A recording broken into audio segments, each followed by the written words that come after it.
The old man's weathered hands trembled not from age but from the weight of what he was about to reveal as he pulled his grandson close that autumn evening in 1919 and spoke words that would echo through 4 decades.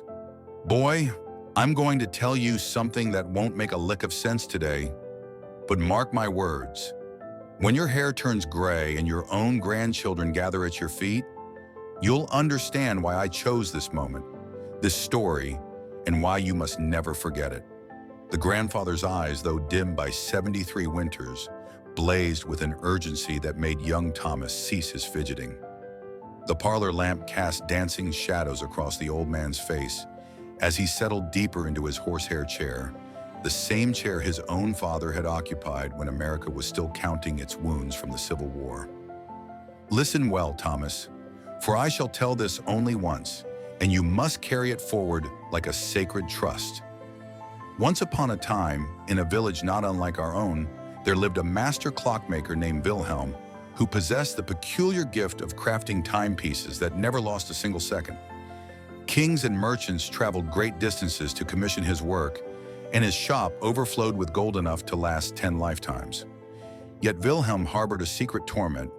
He could build instruments to measure time, but he could not master time itself.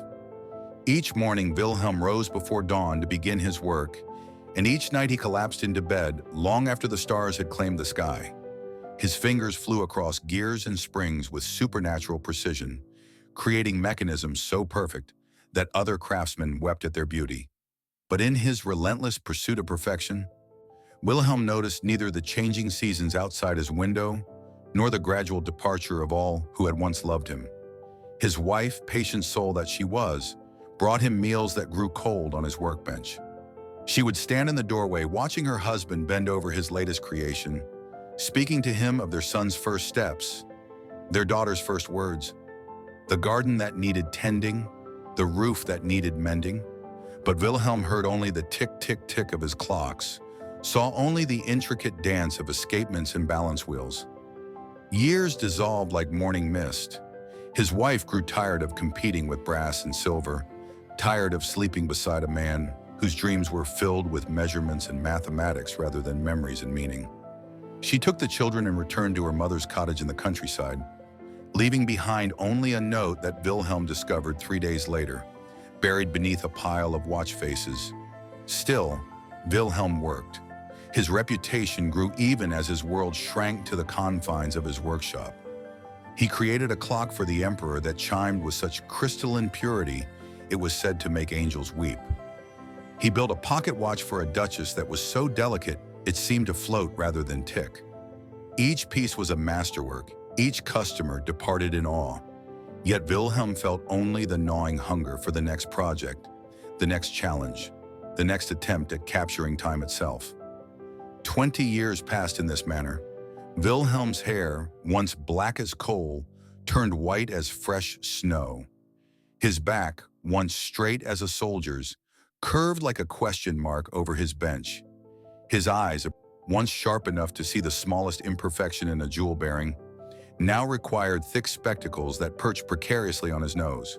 One winter's day, when ice covered the windows and the wind howled like a wounded beast, a small boy appeared at Wilhelm's door. The child couldn't have been more than 6 years old, with eyes the color of summer sky and clothes patched from so many different fabrics, he resembled a walking quilt. "Please, sir," the boy said through chattering teeth, "my grandfather is dying, and he wishes only to know the true time before he passes. Our village clock broke years ago, and we have lived by guesswork ever since. He says he cannot meet his maker without knowing the precise moment of his departure." Wilhelm nearly dismissed the child. He had 3 commissions from nobility waiting, each worth more than that entire village. But something in the boy's eyes, perhaps their resemblance to eyes he had once known but could no longer quite place, made him reach for his finest traveling clock. "Take this," Wilhelm said, "and hurry back to your grandfather." The boy's face lit with such joy that the workshop seemed to warm by several degrees. But then the child did something unexpected. He shook his head. "I cannot simply take it, sir. My grandfather taught me that every gift requires an exchange, even if humble. I have nothing of value except this." The boy produced a small wooden figure from his pocket, crudely carved but unmistakably meant to be a man sitting at a workbench. "I made it myself. It's supposed to be you, sir. I've watched you through the window sometimes when I deliver bread to the street. You always look so focused, so important." Wilhelm took the figure with hands that suddenly trembled. He turned it over, studying its rough surfaces, its imperfect proportions, its complete lack of mechanical precision. Yet something about it, perhaps the way the carved man seemed to be reaching for something just beyond his grasp, made Wilhelm's chest tighten.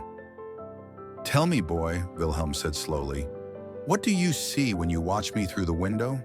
The child tilted his head, considering. "I see a man who makes beautiful things, but never seems to see them." "You create wonders, sir, but you look right through them, always searching for something else. My grandfather says you're like a man trying to catch the wind in a bottle. You work so hard you forget to feel it on your face." Wilhelm stood frozen, the wooden figure growing warm in his palm. The boy shifted uncomfortably, perhaps fearing he had spoken too boldly.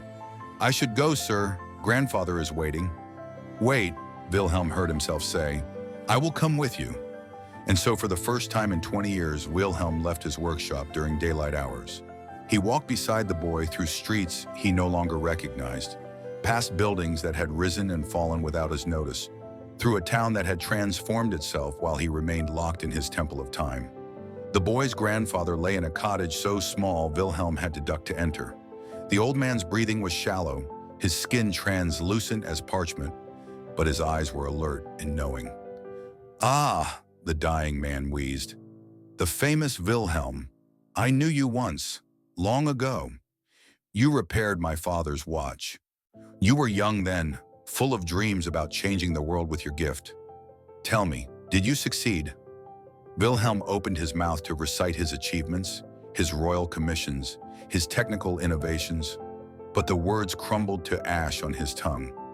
He looked around the cottage, at the handmade quilts, the carved toys worn smooth by countless small hands, the photographs of generations gathered around tables, laden with simple food and rich laughter, and realized he could not answer. The dying man smiled gently. "Time," he whispered, "is not what you measure, Master Wilhelm. It is what you fill. You have spent your life counting seconds while I have spent mine making them count. Which of us, I wonder, is the true master of time?" Wilhelm stayed with the old man until the end, which came just as the cottage clock, a simple, imperfect thing that lost 5 minutes every day, struck midnight.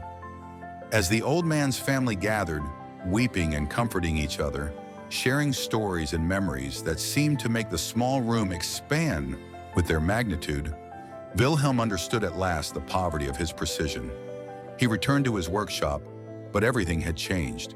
The clocks that had once sung to him now seemed to mock him with their hollow ticking. The gold in his coffers felt cold and meaningless. The wooden figure the boy had given him sat on his workbench, and Wilhelm found himself studying it more than any blueprint or schematic.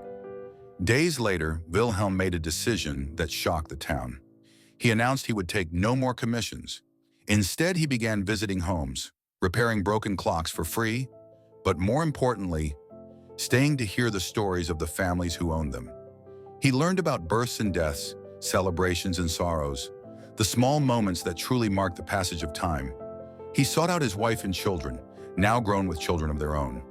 The reunion was awkward, painful, filled with years of silence that could not be easily bridged. But Wilhelm persisted, appearing at their door with small gifts, not elaborate timepieces, but simple things. Flowers from the market, stories from his wanderings, his presence at Sunday dinners, where he slowly learned the names of grandchildren he had never known he had. It took years to rebuild what decades had destroyed, but Wilhelm discovered that time, when used rather than merely measured, could heal as well as wound. His workshop transformed from a temple of precision into a gathering place where neighbors came to share their days, while he tinkered with their broken clocks, never charging, always listening. When Wilhelm finally died, peacefully in his sleep at the age of 91, the entire town mourned. But they did not remember him for the masterpieces he had created for distant royalty. They remembered him for the time he had given them in his final years. Time spent listening, time spent caring, time spent understanding that the true measurement of a life is not in the seconds that pass, but in the moments that matter. The boy who had brought him out of his workshop, now a grown man with children of his own, kept the traveling clock Wilhelm had given his grandfather. But more precious still was the lesson Wilhelm had taught him, that we are all clockmakers in our own way, given only so many hours to craft our lives. And the tragedy is not in the ending of time, but in the wasting of it. The old man paused, his story complete, and looked at young Thomas with eyes that seemed to hold the weight of eternity. "Do you understand, boy? Do you see what I'm trying to tell you?" Thomas, barely 9 years old, nodded solemnly, though he grasped perhaps only the surface of the tale. He would carry this story for 40 years, through his own trials of ambition and loss, through the building of his business empire, and the near destruction of his family, before finally, on another autumn evening, sitting in the same horsehair chair with his own grandson at his feet, he would understand completely what his grandfather had tried to give him. Not just a story, but a compass for living. And now, dear reader, the question turns to you. How many clocks are you building while your life ticks away unmeasured? What workshops of ambition have become your prisons? Who waits outside your door while you polish gears that will outlast you but never truly matter? Consider this story not as mere entertainment, but as an invitation to inventory your hours. Share it with someone who needs to hear it. Tell us in your own words what moments you've missed while measuring time. For in the end, we are all Wilhelm, and we are all the dying grandfather.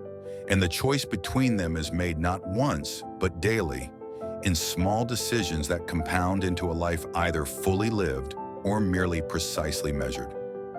What will you choose today?